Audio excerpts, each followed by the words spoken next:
Secrets of the gun business. One thing I've never heard any customer ever ask me is, where do repair parts come from? And that's one of the dirty secrets of the gun business, because manufacturers stop selling certain models of guns over the years as they replace them with something else, or they're not popular, and very soon after that they run out of spare parts. So you can't get the spare parts from the gun manufacturers. So there's two main sources of spare parts. One is buying guns from people and institutions that are broken, rusty, or in poor condition, and you strip them down and cannibalize them for parts.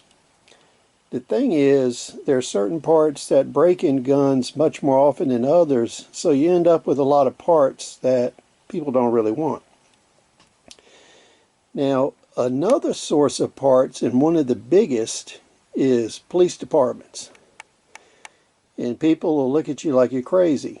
But what happens is, around the world and in the United States, police departments destroy confiscated guns.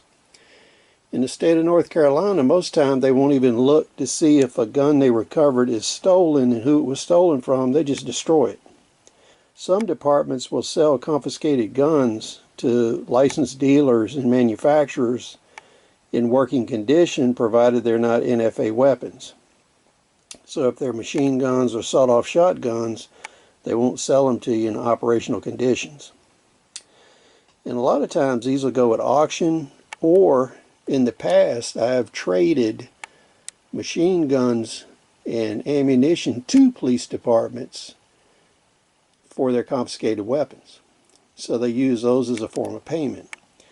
The other thing they do is, if they're in a state where they have to destroy all confiscated weapons and recovered weapons, what they'll do is some departments will hire you to destroy the guns, and all you have to do is destroy the receiver, and you can strip the rest of the parts and use them.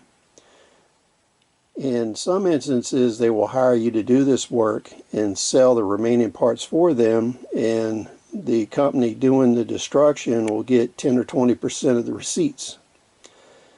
So I would say the vast majority of repair parts that go into the used gun trade, they come from destroyed weapons that police departments either sell or trade for new goods. So this is where the parts actually come from. So please comment, rate, subscribe. We'll see you on the next video.